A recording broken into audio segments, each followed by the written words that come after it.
All right. Hello. Welcome to another Zoom group. We'll start off with a bit of meditation I like to just do this meditation at the beginning because it just broadens the communication, both for the people in the group and if you're watching the video of the Zoom group. So, before we start, if you just have the idea of a jelly mold, if that's a clear kind of, like you often see them like like a jelly mold of like, it's like a, this kind of a business. But if you think of one that's body shaped, full body shaped, and that's got two little eye holes in it, but just have that, and then we'll get to it in the meditation. When I start talking about jelly molds in meditation, you won't get distracted.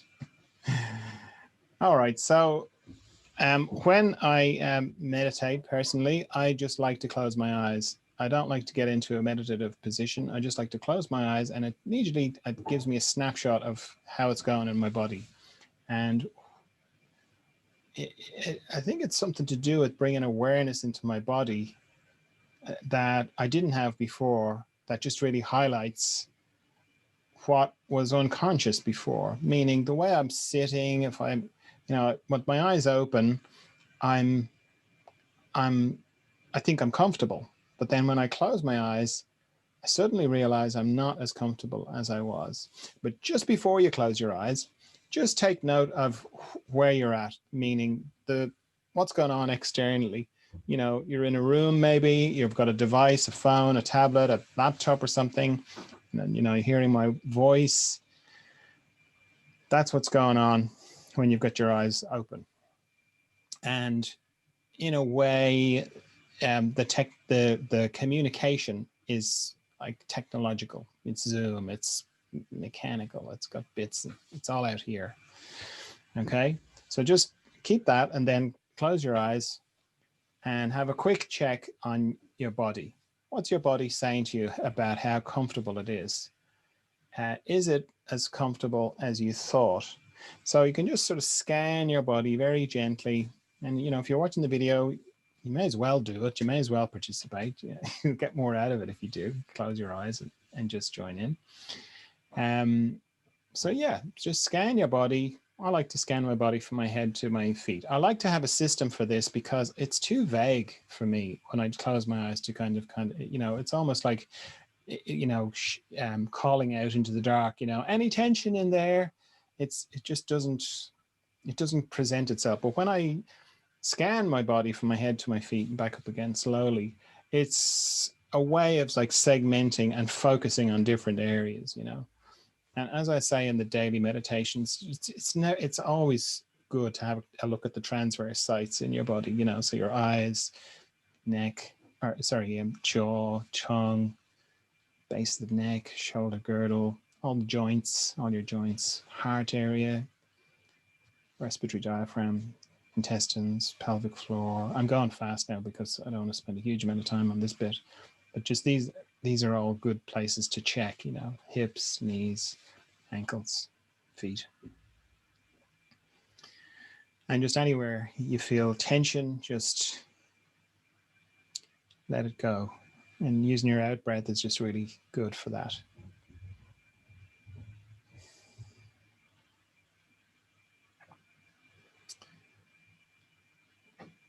It's good to sort of use your breath to help you let go of tension and become more conscious of your breath. Let your breath deepen.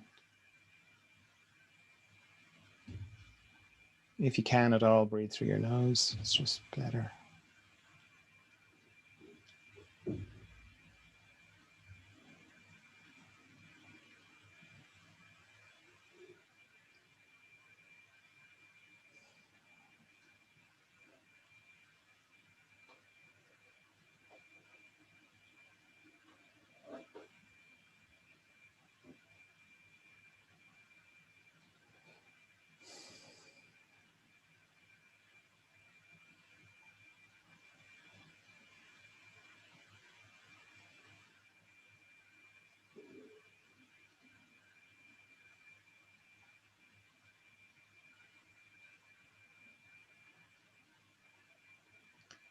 You can get a sense of the difference between breathing through, air through your nostrils and down into your lungs.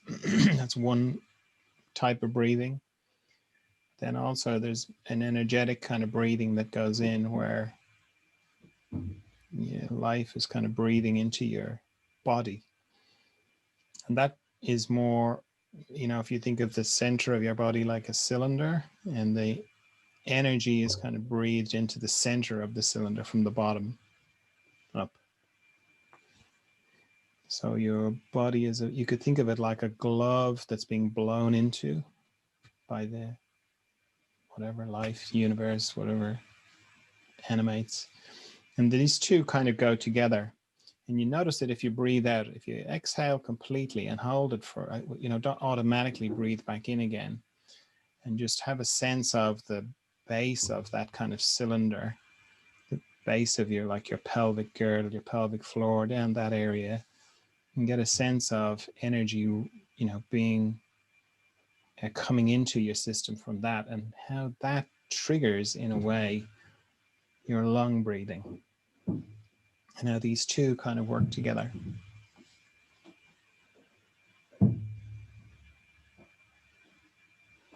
So not a bad demonstration of, for me anyway, the way consciousness works, because lung breathing is very much like, for me, like conscious breathing. It's like, okay, I'm going to breathe in, I'm going to breathe out. I feel like I've got control over it.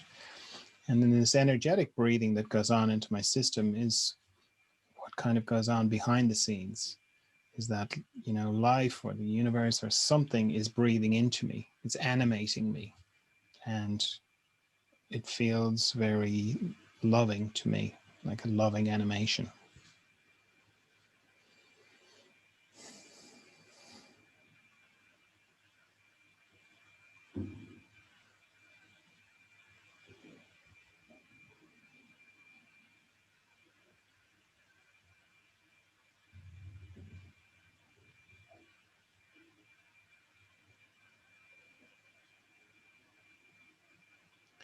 I find this easier to really feel when I'm lying down. So, it's something you can try the next time you're lying down. I find it easier to feel the energetic thing and the interplay between the two, but you can still feel it sitting up. So if you just let all that keep going, and then if you bring your attention to the sensation in your hands,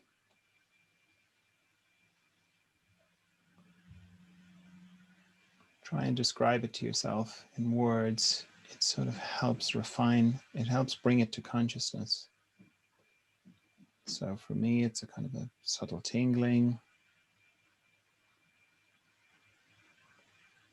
fizzy kind of quality. Describing it in words just helps my mind get its head around it. And just, further refine it by just noticing the difference between the sensation in the palms or the front of your hands and the back of your hands.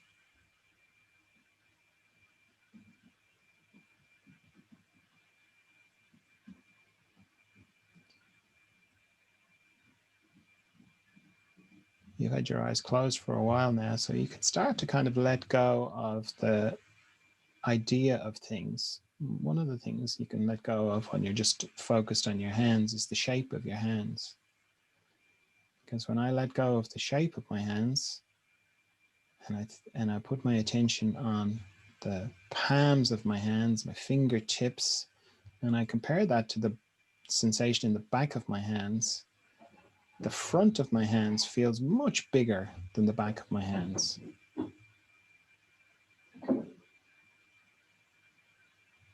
It just seems like a lot more real estate in the front parts of my hands, the sensation wise. And again, you can do that with all the different parts of your body when you're meditating yourself on your own. I'm not going to focus too much more on it here. So just take a snapshot, if you like, of what the sensation in your hands is like a reference. And then if you reach your hands out on either side, as if you were trying to connect with somebody, reach out to touch somebody, and we'll begin to sort of focus on the connection that is going on behind the scenes. I talked a little bit about the connection that's going on, you know, in the room that you're in with the technology and all that sort of things. But now if you sort of stretch out your hands, you're with the sensation in your hands, and just with your intention, have the intention that you want to connect with me. We'll start off with me. And how you may register that is in the sensation in your hands will be, yeah, there's the sensation in my hands, but then there's also something else, something that wasn't there before, something that's familiar, but just different. That'll be me. Now, if you're watching the video, you are included in this as well, because behind the scenes, where this communication goes on, time and space operate differently. That's how, you know, the people in the Zoom groups are literally all around the world, and yet we're able to connect. And similarly, you can connect with me even though you're watching the video. Now, if your mind starts to get involved in that and go, well, what about, that's ridiculous. This is a video. How could that possibly be? And blah, blah, blah, blah, blah. That's fine. Just say you can have a little conversation with your mind where you go, they are all valid points. And I am going to have a good think about all of that stuff later. But for now, we're just going to go with it. So he's saying, see if I can feel anything else in my hands. I'm just going to see if I feel anything else in my hands. And if you don't, that's fine. But if you do, then that's lovely as well.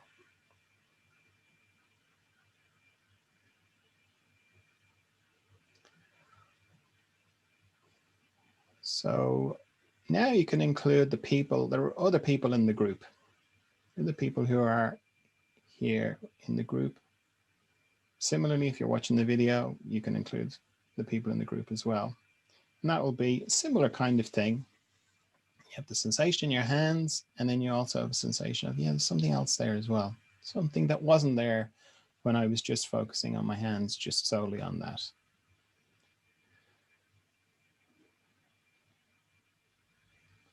And try and, you know, let go with the sensation rather than your mind, you know, so don't have everybody in a big circle, or, you know, try and figure out how could I, you know, be in touch with everybody. As I say, it's different behind the scenes. Things operate differently. Time and space operate differently.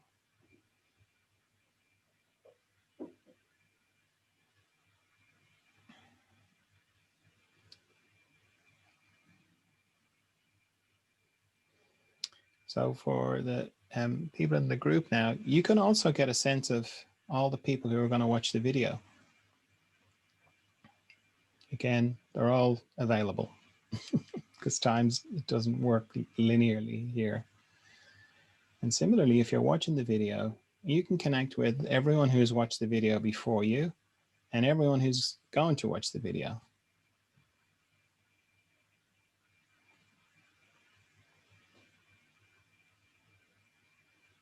And similarly, this is something you can do on your own, because, you know, if you hear people who've had profound realizations where they go, that's it, we're all connected, we're all one. I looked at the tree and the tree was me and I was the tree, or I looked at the bird, or I looked into someone's eyes and I just knew we're all one, we're all connected. So where they felt that connection is here, where you are right now. The group, watching the video, doesn't matter. Where you feel that connection, that oneness, is in this place, behind the scenes. And the thing is, there's always people to connect with. There's always friendly energy to connect with behind the scenes. It's something that's really helpful to know, particularly, you know, as people are in different stages of isolation and dealing with issues to do with that, like loneliness. And this is just a lovely way of broadening your communication. It's not always have to be about Zoom and phone calls and that kind of thing. You can always connect.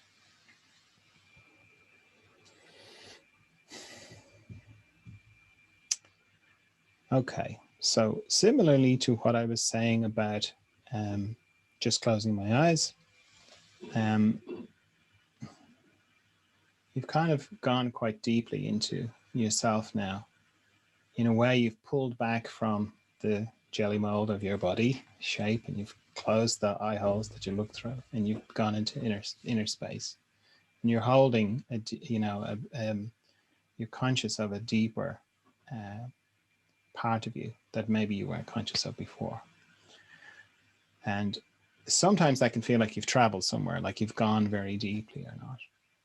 In my experience, that feeling of travel is more to do with your nervous system settling down than actually going anywhere. But if you feel like you have to come back from that place before you open your eyes, that's fine.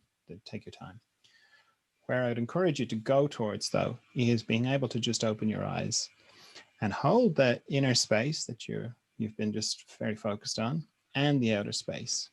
Hold them together at the same time so that you can be in both places at the same time. And when you're just getting used to this, you can open your eyes and then you sort of feel like, oh, I've lost it now. I'm just fully been sucked back out into this outside business.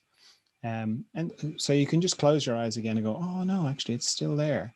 And then you open your eyes again, you go, oh, yeah. And you can open and close your eyes a little bit just to sort of help you, get a reference for, yeah, I can be as deep in meditation and I can still have my eyes open. Because one of the purposes of meditation for me is to bring that depth up in my system so that it's much more accessible. It's not somewhere I have to go to and then I come back from, deal with the world, and then go back to. That the process of meditation brings it forward, brings it up to the surface more and more. And one of the ways to sort of remind myself or demonstrate to myself that is what's happening is this opening my eyes, opening and closing my eyes. All right, so while you're doing that, while you're opening your eyes and coming back or just opening your eyes, does anybody have any questions or comments or ideas or anything like that that they want to talk about or share or, yeah, just get into? Hi again. Mm, Hi. I wanted to ask you if you have any spiritual or inspirational books to recommend. There's two that I've kept my whole life, or from the time I came across them, I've always had a copy. One is The Tao of Being by Ray Grigg. It's a translation of the Tao Te Ching. And when I first read it, I thought, oh, this is brilliant. This is fantastic. And I've since read many translations of the Tao Te Ching, and none of them do it for me. I just don't, they're just like, it's a translation, shouldn't it be? But apparently it's to do with the Chinese language and the way it was written, that it's very hard to translate it directly. So I just like Ray Grigg's translation. And he seems to, just the way he's translated it just speaks to me. So I just like it, okay? So I don't know if you know about the Tao Te Ching. It's written by this guy. I'll just, for the benefit of people who are watching the video, and just, I don't know, I'll just say the little bit I know about it, because I love the story of how it came into being as well. So it was written by this guy called Lao Tzu a long time ago. I want to say 2,000 years. It could be 5. I don't know. Long time ago, right? It was around the time when, Buddha, Jesus, Muhammad, I think they're all roughly, that kind of thing all happened at the same time. Now, Lao Tzu could have been predate that. I don't know. But anyway, it's back that far. Okay. It's a long time ago. And Lao Tzu was well known for being a wise person. And I think he might have been a civil servant. Again, facts, a bit sketchy on the facts. But the thing is, he decided, I think he was an advisor to either the king or somebody. So he was kind of well known for being pretty smart, pretty wise. And he was getting older, and he decided he was going to leave the country, the province, let's say the country, it sounds more dramatic.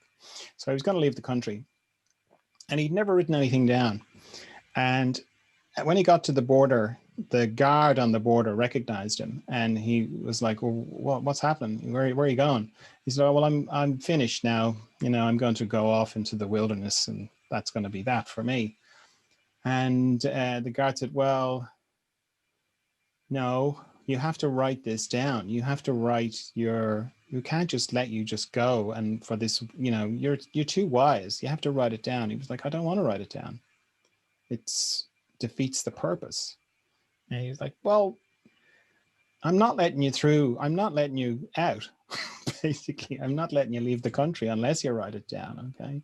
So very reluctantly, Lao Tzu wrote it down. And what he wrote down was the Tao Te Ching. And, you know, it starts off with, you know, I think the first line is the named Tao is not the real Tao. And it's basically why he didn't want to write it down, because he was kind of going, look, words are rubbish at conveying the majesty of this thing that I have spent my life, you know, focusing on. So writing about it is pointless. So it kind of starts off like that. But anyway, it's 64 panels, the verses maybe they're called, and it's fantastic. So yeah, the Tao of Being, Ray Grigg. Now, I was lucky enough to read The Tao of Pooh by Benjamin Hoff at the same time. I read them practically one after the other, and I can't remember which one I read first, because the two are kind of together. And I think, like, I love the two of those because they complement each other so much. It's my dogs, they obviously like it as well. So what Benjamin Hoff did is he took the ideas of the Tao Te Ching and just Taoism in general, and he used the character of Winnie the Pooh as he kind of demonstrated, he sort of highlighted how Winnie the Pooh is a Taoist hero, and he used the stories of Winnie the Pooh and the different characters in, you know, the 100-Acre Wood to kind of highlight different parts of Taoism and the Taoist approach. So those two go together very much for me. And, you know, I've kind of read many books, and, you know, they come and they go, and I'm kind of I don't know what happened to my feet there. They come and they go, and, you know, and they're all brilliant. But those two, I've always had a copy knocking around, and I don't reread the Tao of Pooh that often, but I will. That book, that the Tao of Being, Ray Grigg's book, that has been amazing for me, because, you know, I've had it 35 years ish. I mean, it's not the same copy. This one I've had for about 20 years, but so I've read it many times, and still, if I open it, you know, and use it like an oracle, I'll read a bit and I'll go, how did I not read that before? I can't believe I didn't read that before, or I didn't get that before, or it didn't speak to me. I just didn't see that point before. So it's pretty amazing in that regard. So yeah, those two are great. I mean, well, after I got into them, I thought, oh, Taoism is brilliant. I'm just going to totally do loads of research into Taoism. And turns out I'm not actually that into Taoism as a religion, because it kind of went weird for me. They got into like trying to live forever and all sorts of different practices, and, you know, strange. Well, not strange, just not something I'm interested in. So yeah, it seemed to be just those two. It's not even like I'd say, oh yeah, Taoism is great. It's just that particular, those two books, just that's what resonated for me. Thank you. Welcome. And the idea, I don't know if It's well, I will tell it's, and then you can tell us it's mm, if it's this a place to share things like that. I I thought that we could do like a meeting, a Zoom meeting, sharing spiritual experiences or inspirational experiences that we have. I don't know if you hear me well. Yeah, no, I can hear you. Yeah. Uh, like the time that you told us about the wolves when you Which? were or you were in the forest or something like that, and you were a teenager and you had like a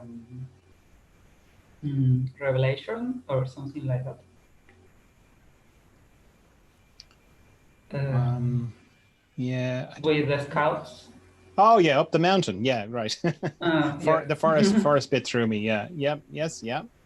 And I thought that if you and the people want someday, maybe we could all share stories that could inspire us or something like that. Yeah. Well, that's like this. When I sort of say, do you have any questions or do you have anything you want to say? Like this, feel free. Like, it's not all about questions and it's not all about what I think. It is like I really do think that thing of we're all sort of helping each other home. I think that's true. So yeah, did have you something you want to say that you think is inspiring or that you found inspiring? Not today. Okay. So if anyone else has got any inspiring thing they want to say, feel free. Or any questions or whatever.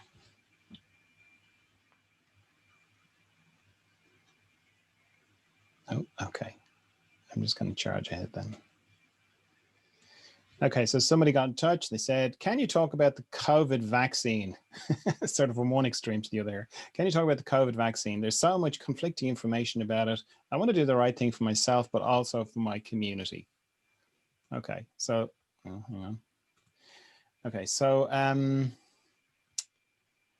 yes, there is a lot of conflicting information, but for me anyway, I can just talk about me here. It is pretty simple. And the like vaccines, drugs, all that kind of stuff. Uh, like for me, it's I can sort of see I relate it to money. Like they say in the when they're trying to find what's behind thing, you follow the money.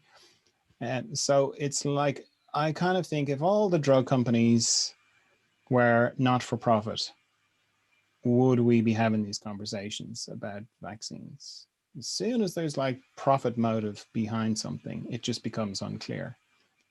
So that's I've much more focused on that because people talk about it's the science and we should this and herd immunity that, and they get into this kind of philosophical debate about what is supposed to be a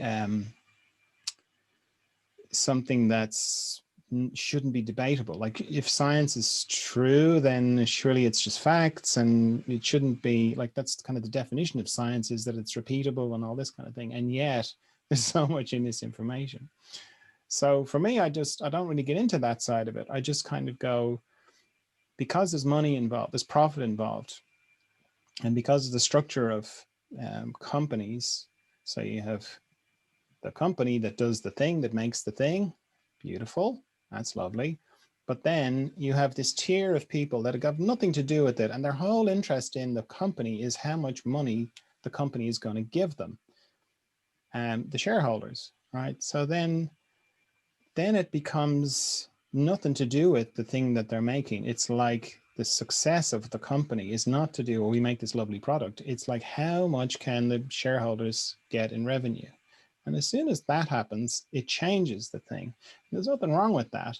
It just shouldn't be for things to do with people. Like if you want to make a phone, great, use that model. That's brilliant. If you want to make a motor car, you know, fine. Well, even motor cars are a bit dodgy because you get the safety issues and that kind of thing. But things to do with health, you know, basically human rights, health, housing, water, all the stuff that's free, that it, you know, once you bring that kind of profit motive into it, it just becomes cloudy. So for myself, I think of it in those terms, and you know, it's you know, the it's not for public interest. It's not for health. It's not for the community. It's all the things that are being said about it. It's not true. It's not true. It's about money. It's about profit for drug companies. It's just seems like really common sense to me.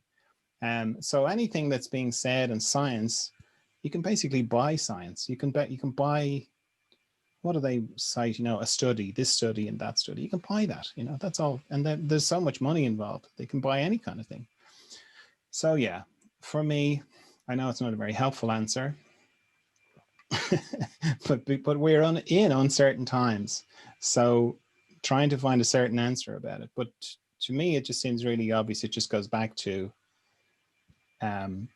money, you know, and then that money, because it's to do with profit, it's nothing to do with the thing itself, the drug.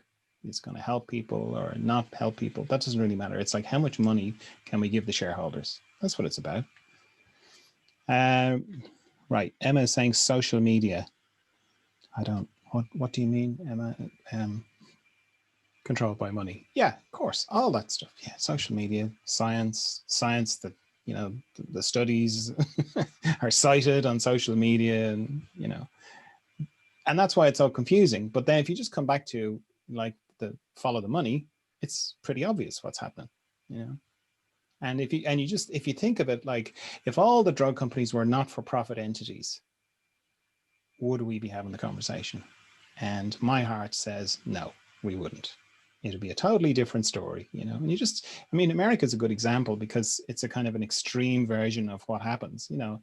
And it's only happened like in the last couple of years, where you get some sort of new CEO who kind of goes, how can we make more money for the shareholders? And it's like, oh, you know, that drug that we sell for $15, let's sell it for $250. Let's do that. Why not? We're going to make a killing, you know? And they've just, prices just shot up, you know, people who are on diabetes and whatever. I mean, this is completely removed from the debate about health and natural health and all that, how to, you know, help your body be as strong and fit and immune resistant and all that kind of thing. It's completely removed from all that, you know. It's just like, yeah, let's just make some more money. Let's just put the price up, you know. It's an extreme version of that. Controlled by people and their health. Sorry, there may be a delay between your words and my comment. Connection is off. Okay. So I think I get what you were saying about social media. So yeah, confusing times, but if you follow the money and listen to your heart, you'll pretty much be able to, I think, get a clearer picture of what's happening. And it's like, oh no, it's not, blah blah blah blah. It's like, okay, fine. All the drug companies, if you could all just become not-for-profit entities, redivert your shareholders to other things like car manufacturers, phones, products, right? Do that, and then let's talk about the science, if there's anything left to talk about. Personally, I don't think there would be, but okay, I have another question. This one came in a while ago and I didn't get to it. I read James Jellis's article on the second pair of hands, where he talks about help he gets from presences that come and support the treatment by putting their hands on the patient and getting results he couldn't have had without that help. Michael Shea works a lot this way too, and is reported getting help even by Jesus when he works on Christians, and he's a Buddhist. Do you know about that stuff? What do you think? Okay, so just to sort of fill in some of the blanks there, James Jellis is an osteopath, or was an osteopath. I'm not sure if he's still alive. I think he might be. So as Michael Shea is a craniopsychotherapist, and they're talking, this person's obviously a craniopsychotherapist, or, you know, they're talking about, possibly they're referencing the videos that I've made available for craniopsychotherapists.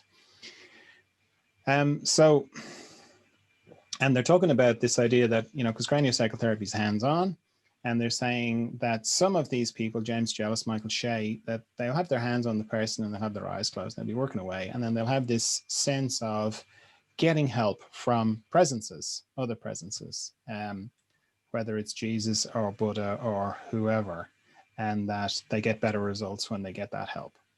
Okay. So I'll just, like, my experience and the way I think about this stuff is, firstly, that all the stuff that I've ever heard about psychic, and that's in the folklore and mythology, psychic stuff, fairies, goblins, angels, demons, you name it. My experience is it's all true. Okay, that's my experience of it. And I know it's all true. So I don't, it's not a big deal for me. And it's just something that is as real as the sunrise and waking up, the miracle of waking up into consciousness. It's just, and dreams, and it's all part of the same thing. So I don't make a big deal out of it. And I'm not any more awed by it than I am by a beautiful sunset or a frightening situation. It doesn't matter. So I talked about this model of, the cinema, and my frontal awareness is, sitting in the front seat of the cinema and nose up against the screen, really invested in what's going on. And then, the next row back, there's another part of me that's looking at the screen going, oh, look, there I am. I'm really invested in the story of my life. And then there's another seat back. There's another version of me looking at the one in front going, oh, look at me, observing me, being really invested in my life, and so on, back, deeper. So it kind of feels like layers, So, and I think of it in terms of when I go to sleep, the process of sleep, I close my eyes, my thinking turns into dreaming. Then my dreaming becomes, extreme. And then I drop out the dreaming into the mystery. And my whole focus is the mystery, because that's the power source of it all.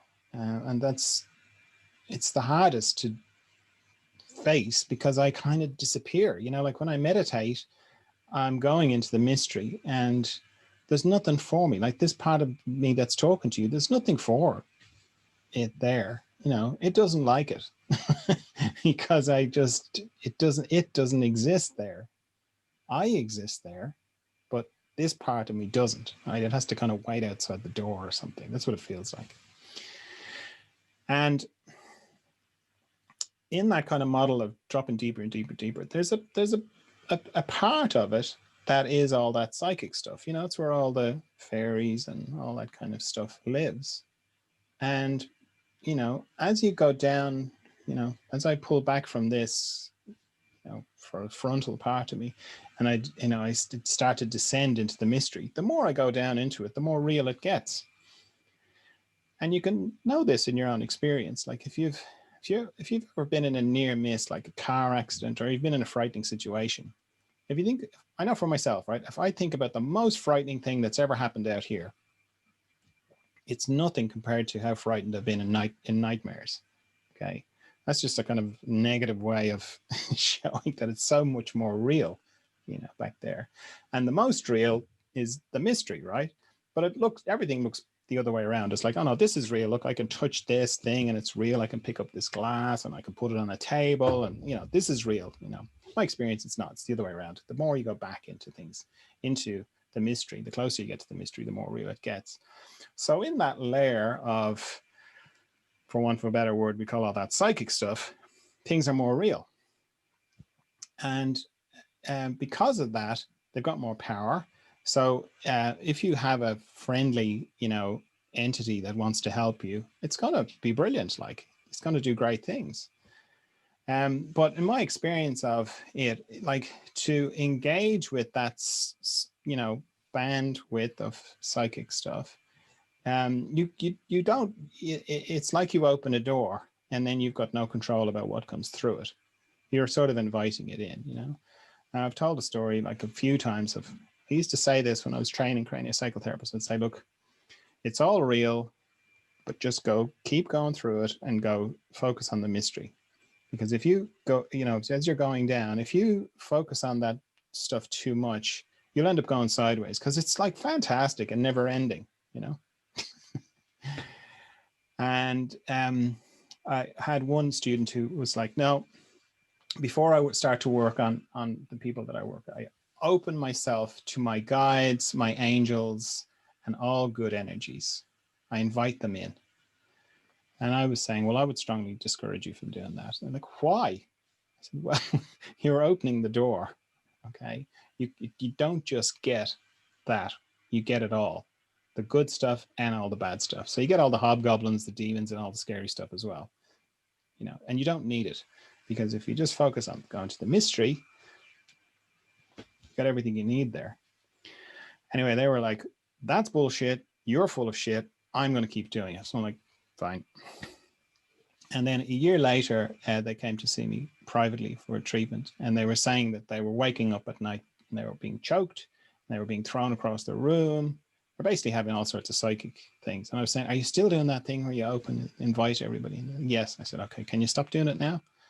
I'm like, okay, I'll stop doing it now. And that's been my experience. I've seen that happen a few times with different people, different students, and it's understandable, right? Because it's amazing, if you've ever had an angel appear in front of you. I've never have. I've never seen that much, I feel things, but I don't see that much. But people have told me about it, or anything like from that realm. It's just really powerful, and it's like, oh my god. And it's so easy to get distracted into it. But I would discourage you from doing that, because the real power is in the mystery. And also my sense of it is, from having come across different entities and different things through working with people, my sense of it is that they're all facing the wrong way. They're all looking into existence. Okay. Because when I meditate, I'm just going straight into the mystery, okay? And I don't mind going into the mystery, and I'm quite happy to do it. And I think that, I talked before about, we sort of, if we're lining up in heaven before we come down, and we're like, where can I have my bit of unconsciousness to deal with? Oh yeah, how many kilos of unconsciousness do you want? I'll have 2 kilos. Okay, there's your 2 kilos. And then next one, I'll have 3. Okay, and that person's going to be really unconscious. Now, I'll just have can I just have like half a kilo, and then that person is going to be like beautiful and very conscious and whatnot. That consciousness like exists in that bandwidth of psychic stuff, in my experience. And because it's unconscious, it's sort of fixated on existence. So it's kind of looking in the window all the time through your eyes, wanting to get back here, Whereas when people die, from my sense of people dying, it's like, if you think of their body and what lines their body being a bit like the psychic version of what makes up their body.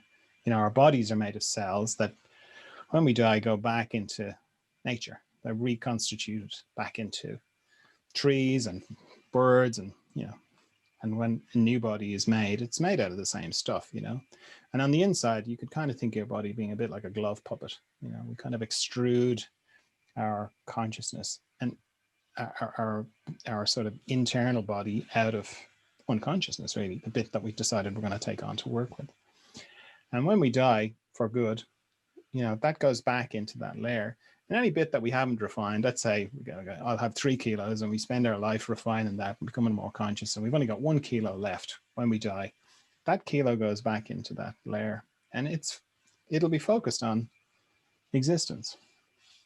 So anytime I've had anything to do with entities or psychic things, working with people, generally it's as I go into the mystery, they'll either come with me, and then that'll be the end of the problem that the person was having, or they won't. They'll just kind of detach and go on. So in my experience, those kind of things can't do any harm to the person, but they can drive you nuts and make you harm yourself, for sure. And that's a real thing. But the fear that you feel is, you only feel it inside. And often it's a little bit like, you see it in cartoons where there's a a strong shadow cast on a wall, and there's like this thing, seems like there's this thing coming, and it's like, and you see the shadow in the outline, you're like, oh, but then what turns around the corner is just a little mouse, going like this. That's my experience of like psychic stuff. It's like the fear is way bigger than the reality. So I would never invite any of those presences or anything like that to help me working with people. Not because I think I'm, I don't need help. It's not from a vain kind of perspective. It's more that I know that I can't, if you engage with, oh yeah, we'll get the presence to help me. You get the other stuff as well. And ultimately, just focusing in that level is missing the real power, which is in the mystery. Deeper than that. Like when I work with people one-to-one now, it's always in the mystery. And things present themselves and come up from that, and they represent themselves in all sorts of wild and wonderful ways.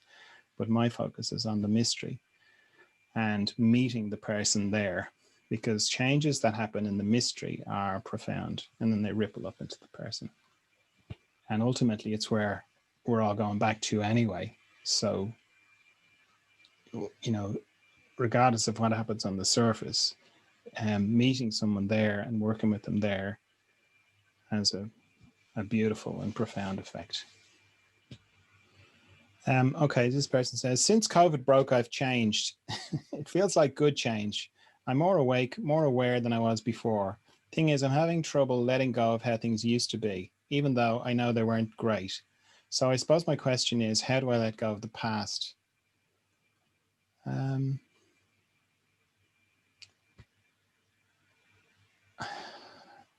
I think the idea of holding on to the past is just that. It's an idea,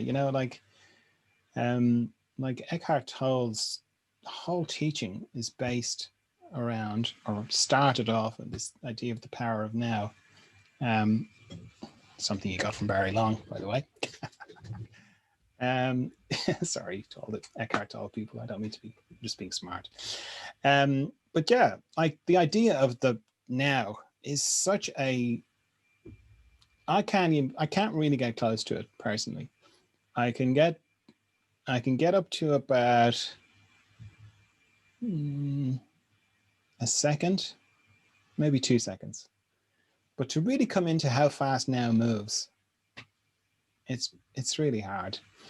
And like the idea of the past, like even just started this, the meditation we did at the beginning, like that's an idea.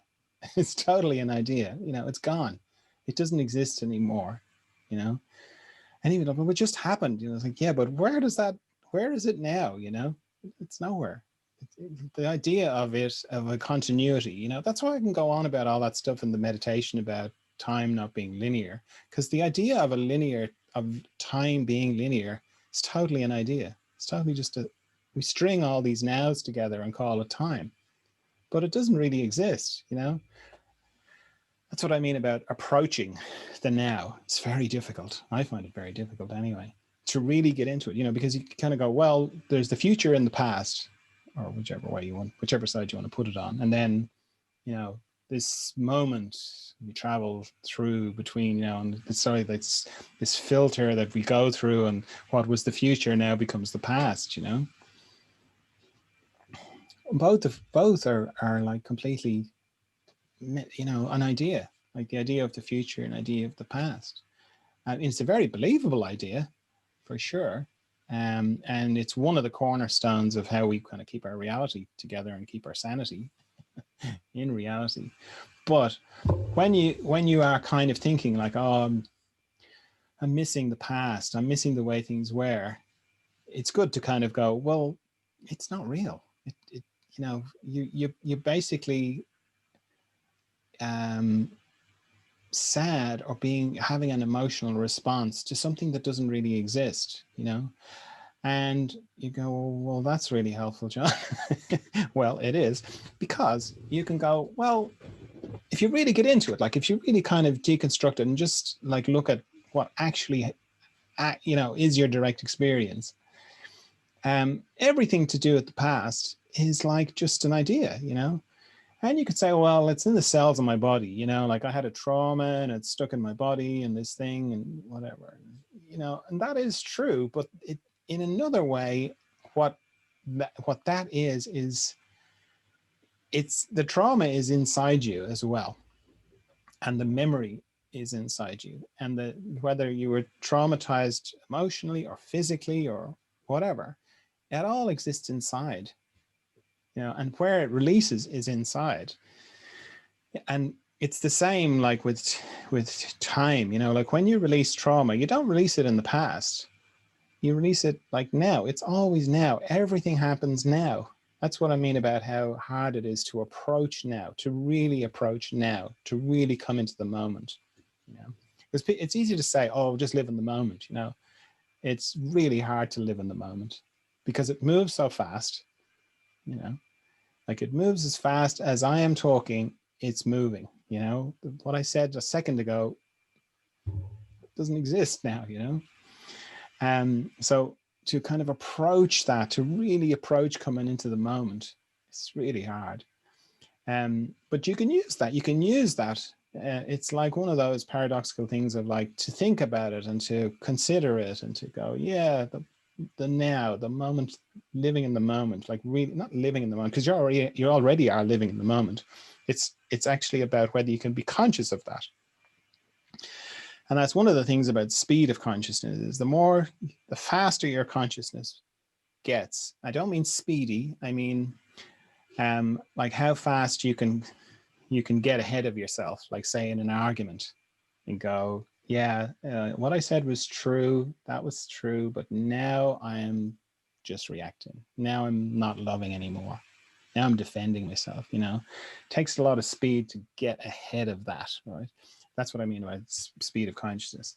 So to have the speed of consciousness to begin to approach the moment requires a lot, okay? Because it, as I say, the moment, the now, even talking about it, I'm kind of coming in and out of it. Sometimes I feel like I'm getting close to it, and then other times it's like, what was I saying? It sort of drifts, you know. But to get close to the moment, the now, even to approach it, even though you know it's hard to do, helps when you think when you have feelings about, oh, the past was so great and wasn't it good, and I miss this, you know, I miss the way things were, or the way I used to be, or say you're divorced and you're like, oh, I miss my partner, or maybe one of your children isn't around anymore, and or you know, all this kind of stuff. Or you think about, you know, regret is another good one, you know, oh, I could have done this thing or I could have done that thing. That's all going on in here. Like the reality is, as soon as the moment has moved on, it's just gone. It's just gone, you know. So when you sort of start to feel feelings about it, you can go, well, it's all going on in here. And when it's all going on in here, I have a bit of sovereignty in here. I have something I can do about it in here, because it's, you know, it's not some tangible thing out there or intangible thing out there that I've got to deal with. It's all going on inside me. And I can, you know, address things, you know. So for example, for myself, all my childhood traumas, they all exist inside me. I can have conversations with them. You know, I've done incredible healing with those parts of myself, because I know they all just exist in here. So I can, you know, coax them out of the dark and sit them on my knee and tell me all about it and feel the feelings, you know, that they're telling me all these, you know, sad, terrible things, that injustice that was done, and you know, and I can lovingly, like truly lovingly, like put my arms around that part of me and go, yeah, that was shit. That was terrible that happened to you. Oh, that's so terrible, you know. And it's you know, it's like, well, are you insane? You know, it's like, no, it all goes on inside me anyway, so I can do something about it, because I know everything is now I've got the chance to do everything. I everything that I could possibly do is going to happen in this moment. So I would encourage you to let go of the idea of letting go of the past, because it's just an idea, you know, because really you've got no choice about letting go of the past, because you can't hang on to it. It just gone, like that finger snap. It's just gone, right? And the rest is is a kind of combination of mental and emotional and energetic stuff on the inside. And then, you know, that's something you can work with and do with. But it all is, it's only ever going to happen now. Now, somebody's saying something. The past is unintegrated history. Thomas Hubble. I find that perspective interesting too. The past unintegrated history. Yeah, I don't really know what that means, unintegrated history. Yeah, well, I suppose it's kind of what I was just saying. Was it about like, if you feel like, you know, I sort of, yeah, is it? Okay. The past is just a story that you tell yourself. Quote from Her, the movie. All right, but it's a story you tell yourself. Yeah. What you were saying, in other words. Yeah. But it's very believable, you know, and it's like, I like stories. And I think human beings like stories as well, although I don't think we would have Hollywood or books or plays if we didn't like stories. So it's okay, I think, to I think of my past as a story. You know, it's a sort of a story that I'm participating in and it's going on, right? But I don't, you know, I don't really believe in the past because I can't experience it. I only can experience now.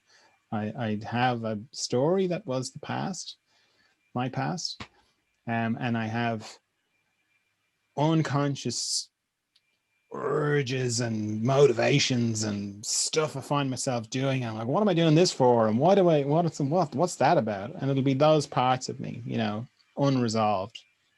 And that's all stuff I can work with, you know.